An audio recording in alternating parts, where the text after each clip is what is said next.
Good morning, students. Let's continue our chapter wastewater story, chapter number 18 of class 7th. देखिए कॉन्टामिनेंट्स के बारे में हम पढ़ चुके हैं. अब आता है next activity 18.2. Locate an open drain near your home, school और on the road side and inspect water flowing through it.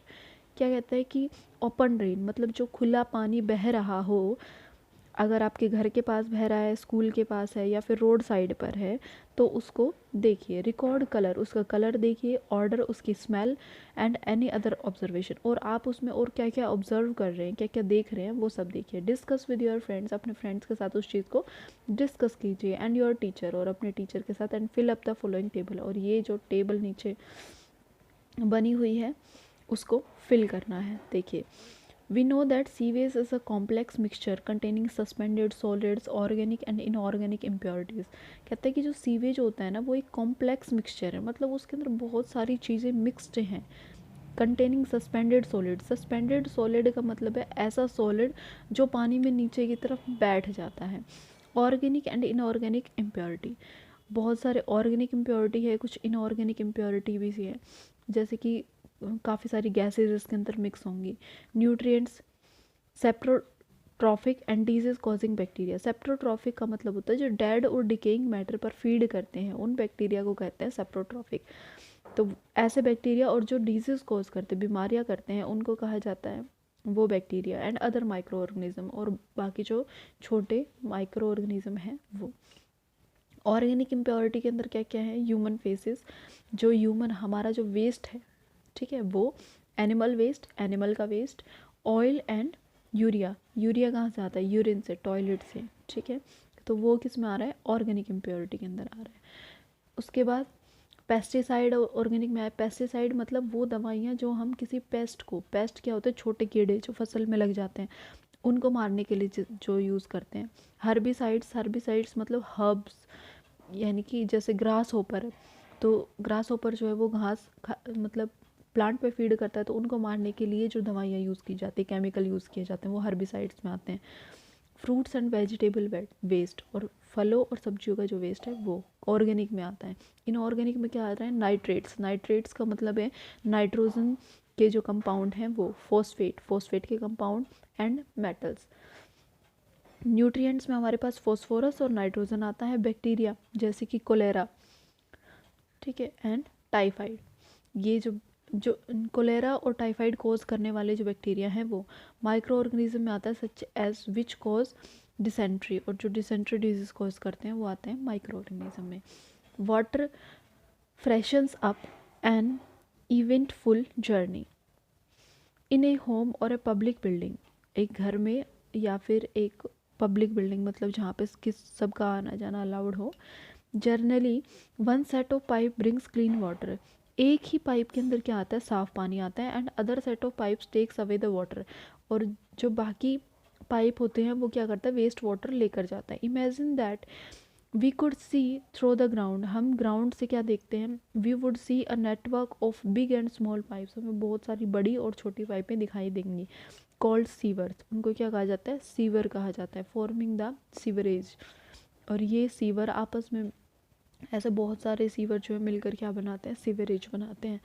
It is like transport system. ये एक तरीके से क्या है? ट्रांसपोर्ट सिस्टम है. जैसे बस है, कार है, उस टाइप से ये भी एक ट्रांसपोर्ट सिस्टम है जो क्या करता है? That carries sewage. जो बेकार वाटर होता है उसको from the point of being produce to the point of disposal. जहाँ से साफ़ पानी निकलता है वहाँ से लेकर, और जहाँ से गंदा पानी निकलता है वहाँ तक, ठीक है, ये उसको लेकर जाता है. That is treatment plant. और वो क्या है? ट्रीटमेंट प्लांट है. Manholes are located at every 50 meter to 60 meter in the sewerages. Manholes. Manholes में हमारा क्या है कि देखिए कुछ ऐसी जगह होती है कि ऐसे कुछ जंक्शंस होते हैं, पॉइंट होते हैं, जहाँ पे 2 या 3 सीवर है ना आपस में ऐसे आकर कनेक्ट हो जाते हैं, ये इस टाइप से, ठीक है. तो ये जो कनेक्शन है ना ऐसे, उसको कहा जा रहा है मैनहोल. वो हर 50 मीटर या 60 मीटर की दूरी पर प्रेजेंट होते हैं. एट द जंक्शन, जंक्शन पे, जंक्शन ऑफ 2 और more sewers at the point where there is a change in direction. जहाँ पर भी डायरेक्शन चेंज होती है वहीं पर मैन होल प्रेजेंट होता है. और ये मैन होल कहाँ तक जाता है? ऊपर तक जाता है. मतलब सीवर तो हमारे नीचे हैं, ठीक है। और ये जो मैन होल है, ये यहाँ पे ऊपर जो ऐसे ढक्कन सा ढका हुआ होता है ना, रोड साइड्स पे भी होते हैं ये ऐसे, वो मैन होल्स होते हैं। ठीक है। एक्टिविटी 18.3 क्या कहती है, study the sewage route in your home school building, do the following. जो सीवर का रूट है आपके घर के अंदर, बिल्डिंग में, स्कूल में, उसको देखिए। मेक ए लाइन डायग्राम, एक लाइन डायग्राम बनाइए कि किस तरीके से ये रूट चल रहा है। वॉक डाउन द स्ट्रीट और survey the campus to find the number of manhole. और जो गलियां हैं वहाँ पर या फिर कैंपस जो है उसके अंदर जाइए और देखिए कितने मैन होल्स बने हुए हैं। आप रोड पे चलेंगे ना तो भी आपको बहुत सारे मैन होल्स दिखाई दे जाएंगे। Follow an open drain and find out where it ends. अगर कोई ओपन ड्रेन खुला हो, ठीक है, तो उसको देखो और देखो कि वो कहाँ पे ख़त्म हो रहे हैं। ठीक है। Which living organism are found in and around it. और उसके अंदर कौन से ऑर्गेनिज्म पाए जा रहे हैं और कौन से उसके आसपास हैं। In case you do not have a sewerage system in your locality. अगर आपके मतलब जहाँ पर आप रह रहे हैं वहाँ पर अगर कोई सीवर सिस्टम नहीं है, find out how sewage is being disposed of. तो फिर वहाँ पर जो बेकार पानी है उसका डिस्पोजल कैसे किया जाता है ये पता लगाइए। ट्रीटमेंट ऑफ पोल्यूटेड वाटर, जो पोल्यूटेड वाटर है उसको कैसे सही किया जाता है। परफॉर्म द फॉलोइंग एक्टिविटी, ये जो एक्टिविटी 18.4 ये करके देखिए। It will help you understand the process. तो आपको ये समझ आ जाएगा कि किस तरीके से जो ट्रीटमेंट है पानी का वो किया जाता है। Take place at waste water treatment plant. Waste water treatment plant में कैसे पानी जो है उसको प्योरीफाई किया जाता है। देखिए एक्टिविटी 18.4 क्या कहती है, divide yourself in group to perform the activity. अपने आप को ग्रुप्स में डिवाइड कर लीजिए इस एक्टिविटी को करने के लिए। Record observation at each stage, और हर एक पॉइंट पर आपको ऑब्जर्व करना है कि पानी प्योरीफाई हो रहा है, कितना हो गया है, कितना नहीं हुआ है। क्या करना है, fill a large glass jar, एक ग्लास का जार भरिए, 3/4 पानी भर लीजिए उसमें। Add some dirty organic matter, कुछ डर्टी ऑर्गेनिक मैटर डाल दो, जैसे कि ग्रास डाल दी, घास डाल दी, ऑरेंज पील, जो संतरे के छिलके होते हैं ना वो, स्मॉल अमाउंट ऑफ डिटर्जेंट डाल दो, इंक डाल दो, कोई कलर डाल दो। ठीक है। अब वो कैसा पानी हो गया, गंदा पानी हो गया। ठीक है। फिर क्या करना है, कैप द जार। अब जो जार है उसको बंद करो, उसको अच्छे से शेक करो कि वो जो जितनी भी इम्प्योरिटी आपने डाली है ना वो सही तरीके से उसमें मिक्स हो जाए। ठीक है। फिर क्या करना है, let the mixture stand in the sun for 2 days। अब वो जो मिक्सचर है उसको 2 दिन के लिए सन की उसमें रख दो। ठीक है। आफ्टर 2 days, 2 दिन के बाद, shake the mixture and pour a small sample into test tube. अब वो जो मिक्सचर उसको शेक करो, दोबारा से हिलाओ और उसको एक टेस्ट ट्यूब होती है, इतनी सी ट्यूब्स होती हैं, उन ट्यूब्स के अंदर डाल दो। Label this test tube before treatment sample 1। अब उसके ऊपर लिख दो कि बिफोर ट्रीटमेंट मतलब ट्रीटमेंट से पहले सैंपल 1 डाल दो। और उस पर हाउ इट स्मेल, इसके अंदर कैसी स्मेल आ रही है, use an aerator from an aquarium to bubble air through the sample in the glass jar. Use an aerator मतलब जो एयर देने वाला है। फ्रॉम एन एक्वेरियम, एक्वेरियम क्या होता है, जिसके अंदर हम मछली रखते हैं ना, जिस ग्लास जार में, उसको एक्वेरियम कहा जाता है। जो बबल वाली एयर उसके अंदर निकलती रहती है, तो उस वाले एरेटर का यूज़ करके वो जो सैंपल है उसके अंदर एयर देनी है। ठीक है। फिर क्या करें, allow several hours for aeration, और कुछ घंटों के लिए उसके अंदर एयर दो।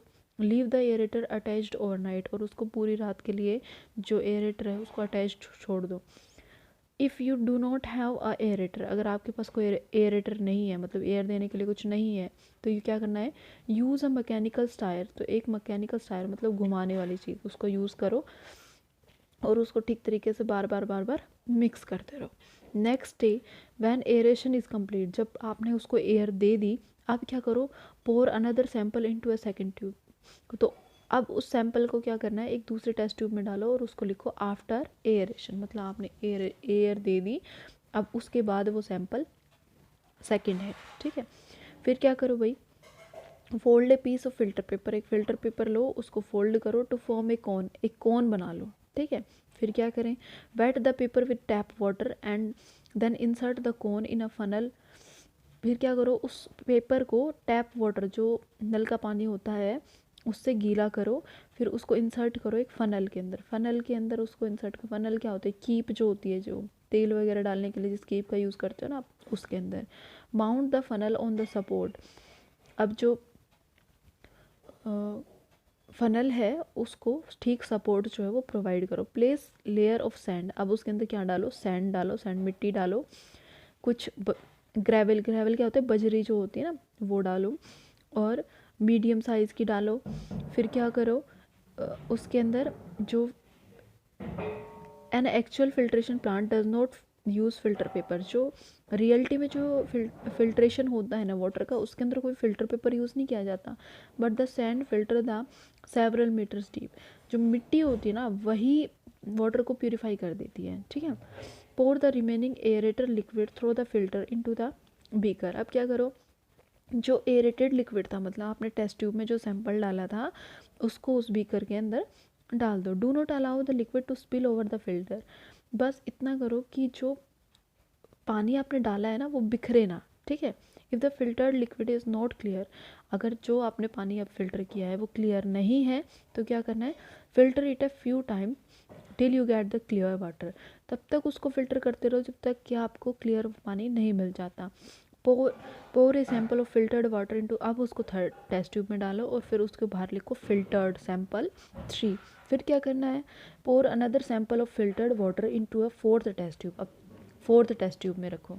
फोर्थ में क्या करना है भाई, add a small chlorine tablet, एक छोटी सी क्लोरीन की टैबलेट उसके अंदर डाल दो। Mix well until the water is clear, और तब तक उसको सही से मिक्स करते रहो जब तक कि पानी जो है वो बिल्कुल साफ़ नहीं हो जाता। अब उसके ऊपर क्या लिखना है आपको, क्लोरीनेटेड सैंपल 4। फिर क्या होगा, ऑब्जर्व केयरफुली द सैंपल, जो सैंपल है उसको अच्छे तरीके से ऑब्जर्व करो सारे टेस्ट ट्यूब के। डू नॉट टेस्ट, उसको टेस्ट नहीं करना है, सिर्फ उसको स्मेल करो। अब क्या क्या हुआ, now answer the following question, in question के आंसर देने। क्या क्वेश्चन है भाई, what changes did you observe in appearance of liquid after aeration, aeration जब आपने एयर दी तब आपको जो लिक्विड था उसके अंदर क्या चेंज मिला। Did aeration change the order, क्या एयर की वजह से जो स्मेल है वो चेंज हुई थी। What was removed by sand filter, और जो सैंड फिल्टर, ये जो सैंड फिल्टर प्रोसेस आपने करी इससे क्या रिमूव हुआ, मतलब कौन कौन से वेस्ट रिमूव हो गए। Did chlorine remove the colour, क्या क्लोरीन ने कोई कलर रिमूव कर दिया। Did chlorine have an order, क्या जो क्लोरीन है उसकी कोई स्मेल होती है। वॉज इट वर्स, क्या ये बेकार होती है then that of waste water, क्या वेस्ट वाटर के कंपैरेटिवली ये क्लोरीन की स्मेल ज़्यादा बेकार होती है। देखिए आपने देखा होगा ना, जो आपका पानी आता है, ठीक है, वो उसके अंदर कई बार क्लोरीन की स्मेल आती है, क्यों, क्योंकि वो प्यूरिफाइड वाटर आता है, ठीक है। नेक्स्ट हमारा टॉपिक आता है वेस्ट वाटर ट्रीटमेंट प्लांट। ये तो हमने एक्टिविटी करके देखी कि भाई वेस्ट वाटर इस तरीके से सही होता है, लेकिन अब रियलिटी में क्या होता है वो हम पढ़ेंगे नेक्स्ट वीडियो में। So that's all for today, thank you.